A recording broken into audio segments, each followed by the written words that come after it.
হলদিয়া মেচেদা 116 নম্বর জাতীয় সড়কের হলদিয়ার রানীচক ওভারব্রিজে একটি কয়লা বোঝাই ট্রাকের চাকা ফেটে বিপত্তি। ট্রাকের মধ্যে থাকা কয়লা রাস্তার উপর ছড়িয়ে পড়ে। শুক্রবার দুপুর নাগাদ ঘটনাটি ঘটে। দুর্ঘটনার কারণে হলদিয়া মেচেদা 116 নম্বর জাতীয় সড়কের রানীচক এলাকা অবরুদ্ধ হয়ে পড়ে।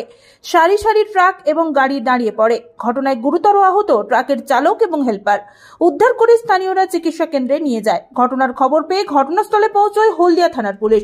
গাড়িটিকে উদ্ধারের সাথে সাথে রাস্তার পড়ে থাকা কয়লা সরিয়ে প্রায় আধ ঘন্টার চেষ্টায় যান চলাচল স্বাভাবিক করে। কিভাবে দুর্ঘটনা ঘটলো তা খতিয়ে দেখছে পুলিশ। জানা গেছে, এদিন হলদিয়া বন্দর থেকে কয়লা বোঝাই করে একটি ট্রাক মেছেদার অভিমুখে যাওয়ার সময় ট্রাকের চাকা ফেটে হলদিয়ার রানীচক ওভারব্রিজের কাছে উল্টে যায়। ট্রাকে থাকা কয়লা ছড়িয়ে পড়ে জাতীয় সড়কে। এক প্রকার অবরুদ্ধ হয়ে যায় জাতীয় সড়ক। পুলিশের চেষ্টায় তা স্বাভাবিক করে তোলা হয়। প্রতিনিয়ত এই জাতীয় সড়ক ধরে হাজার হাজার ট্রাক গাড়ি যাতায়াত করে। জাতীয় সড়ক অবরুদ্ধ হয়ে পড়ায় বেশ সমস্যায় পড়তে হয় ট্রাক চালক থেকে গাড়িতে থাকা যাত্রীদের।